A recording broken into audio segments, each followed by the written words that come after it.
குருவாழ்க குருவே துணை. நேயர்கள் அனைவருக்கும் வணக்கம். இன்றைக்கி நம்ம பார்க்க போகிற பதிவு எதை பற்றி அப்படின்னு பார்த்தீங்கன்னா, பரிவர்த்தனை தரும் யோகங்களும் அவயோகங்களும். இப்போ பரிவர்த்தனை அப்படின்னா முதல்ல நம்ம என்ன அப்படிங்கிறத நம்ம தெரிஞ்சுக்கணும். அப்போ தான் அது தரக்கூடிய யோகங்கள் இல்லை அவயோகங்களா அப்படிங்கிறதே நம்மளால் புரிஞ்சுக்க முடியும். பரிவர்த்தனை அப்படின்னா என்ன அப்படின்னா, ஒரு ராசி கட்டத்தில் இரு ராசியின் அதிபதிகள் தங்களுக்குள் வீடுகளை மாற்றிக்கொள்வது தான் பரிவர்த்தனை அப்படின்னு சொல்லுவாங்க.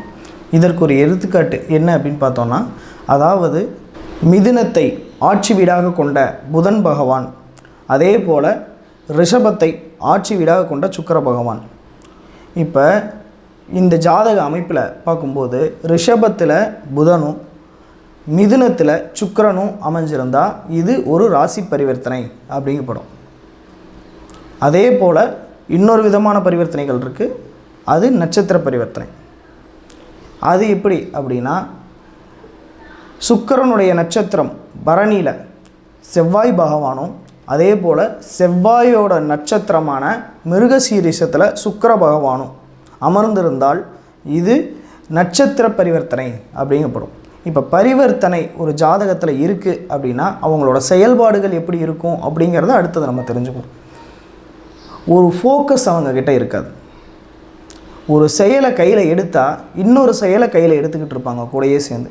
படிக்கும்போதே வேலைக்கு போய்கிட்டு இருக்கும்போதே தொழில், இப்படி அடுத்த ஸ்டெப்பை முன்கூட்டியே ஆரம்பிப்பாங்க. இதில் என்ன சிக்கல் வரும் அப்படின்னு பார்த்தா, ஒரு ஃபோக்கஸ் இருக்காது. வேலைக்கு போய்கிட்டே தொழிலை பார்க்கும்போது தொழிலில் அந்த கவனம் வராது, இல்லை அந்த வேலையில் அந்த கவனம் விட்டு போகும்.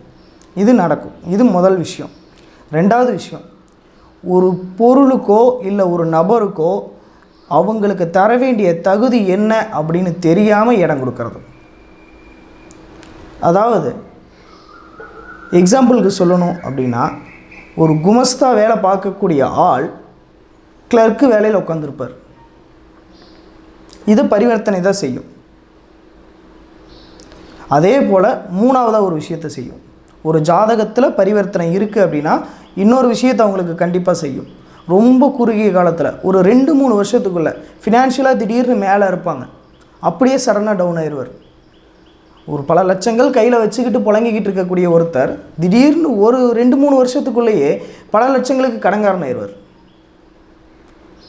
எப்படி இப்படி ஒரு 3 வருஷத்தில் இவ்வளோ பெரிய வித்தியாசத்தை காமிக்க முடியும்னா பரிவர்த்தனையால் காமிக்க முடியும். ஒரு ஜாதகத்தில் பரிவர்த்தனை அமைப்பு இருந்ததுன்னா இந்த மாதிரியான பிரச்சனைகள் அவங்க வாழ்க்கையில் இருக்கும். சரி, பரிவர்த்தனை இருக்கக்கூடிய எல்லா ஜாதகங்களுமே இப்படி அப்ஸ் அண்ட் டவுன்ஸையும் தகுதி மாற்றி ஆட்களையும் செலக்ட் பண்ணுறது இந்த மாதிரியாகவே இருப்பாங்களா அப்படின்னா இல்லை. பரிவர்த்தனை இருக்கக்கூடிய அனைத்து ஜாதகங்களும் இதுபோல் வேலைக்கு போய்கிட்டு இருக்கும்போதே தொழில் ஆரம்பிக்கிறது, இல்லை படிக்கும்போதே வேலைக்கு போகிறது, இது மாதிரிலாம் பண்ணும்போது எல்லாமே நெகட்டிவாக இருக்குமா? இருக்காது. உங்கள் ஜாதகத்தில் நடந்திருக்கக்கூடிய பரிவர்த்தனையானது அவயோகமாக அமர்ந்திருந்தால் தான் அப்படி நடக்கும். ஒருவேளை யோகமாக அமர்ந்திருந்தால் நீங்கள் வேலைக்கு போகும்போதே செகண்டரியாக ஒரு தொழிலையும் ரெடி பண்ணி அதை பிக்கப் பண்ணி மூவ் பண்ணிடுவீங்க. இப்போ அது அவயோகத்தில் இருக்கா யோகமாக இருக்கா அப்படிங்கிறதுல ஒரு வித்தியாசம் இருக்குது. அதை எப்படி நம்ம கண்டுபிடிக்கலாம்? 2 ஃபார்முலா தான். ஃபஸ்ட்டு, பரிவர்த்தனையாகி இருக்கக்கூடிய கிரகங்கள்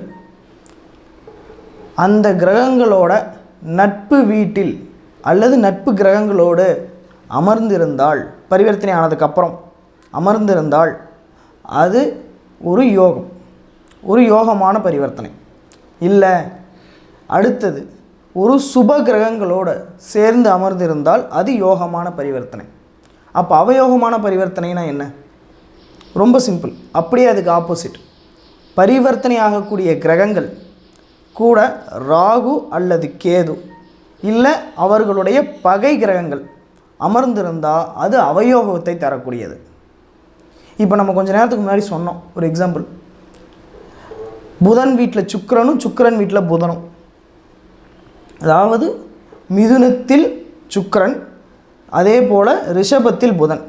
இப்போ ரிஷபத்துக்கு பரிவர்த்தனையாகி வந்திருக்க புதன் பகவானோட ஒரு கேது பகவானோ இல்லை ராகு பகவானோ அல்லது அவருடைய பகை கிரகங்கள் யாராவது அமர்ந்திருந்தாங்க அப்படின்னா அந்த பரிவர்த்தனை அவயோகமாக மாறிடும். இதுதான் விஷயம். சரி, ஓகே. பரிவர்த்தனை அவயோகமாக அமைஞ்சது தெரியாமல் நம்ம ஒரு செயல்லேருந்து இன்னொரு செயலுக்கு வேகமாக மூவ் பண்ண ட்ரை பண்ணும்போதெல்லாம் தலையை பார்த்து கொட்டி உட்கார வச்சிடும் அந்த ஜாதகரை. இல்லை அப்படின்னா நான் சொன்ன மாதிரி 2-3 வருஷத்துக்குள்ளே ஒரு ஷார்ட் பீரியடுக்குள்ளே அவரை பெரிய கடனாளியாகவோ இல்லை குடும்பத்தை விட்டு தள்ளி இருக்கக்கூடிய ஒருத்தரவோ மாற்றிடும். இந்த எல்லா வேலையும் பரிவர்த்தனை செய்யும். சரி, இப்போ இந்த பரிவர்த்தனை யோகமாக இருந்தாலும் சரி அவயோகமாக இருந்தாலும் சரி, ஒரு கடவுளை நம்ம வழிபட்டால் நம்மளால் இதிலிருந்து தப்பிச்சுக்க முடியும். நாமக்கல்லில் இருக்கக்கூடிய ஆஞ்சநேயர், இவரை வழிபடும் பொழுது 2 விஷயம் பரிவர்த்தனையால் நடக்கக்கூடிய, அது யோகமாக இருந்தாலும் சரி அவயோகமாக இருந்தாலும் சரி, பரிவர்த்தனைக்கு உண்டான பலன்கள், மெயினான பலன்கள் 2 2லேயுமே ஆஞ்சநேயர் தான் நமக்கு வழிகாட்டி அனுப்பார். ஃபஸ்ட்டு ஃபோக்கஸ் குறையிறது, நம்ம சென்று செயல்படக்கூடிய ஃபோக்கஸ் மாறுறது, ஒரு வேலையை செய்ய போய் வேற ஒரு வேலையை செஞ்சு வைக்கிறது. இதை தடுக்கிறதுக்கும் இதை மாற்றுறதுக்கும் ஒரு மன நிம்மதியும் மன ஒழுக்கமும் தேவை. அதை ஆஞ்சநேயர் கொடுப்பார். அதே போல் 2வது, தகுதி குறைவான ஆட்களுக்கு பதவி அதிகமாக நம்ம கொடுத்து உட்கார வச்சுருக்கிறது.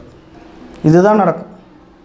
சரி, இப்போ அது மாதிரி நடக்கக்கூடாது. அதுக்கு என்ன பண்ணலாம் அப்படின்னா, தகுதிக்கு ஏற்ற வேலையை தான் எல்லாருக்கும் கொடுக்கணும். குருவி தலையில் கொண்டு போய் பனங்காயை வைக்கக்கூடாது. அந்த தப்பை தான் இவங்க பண்ணுவாங்க. அதுக்கு நம்ம அது குருவியா இல்லை பருந்தா இல்லை காகமானு தெரிஞ்சு தான் அதுக்குண்டான வெயிட்டை கொடுக்கணும். நம்ம இஷ்டத்துக்கு அதுக்கு தலையில் வைக்கக்கூடாது.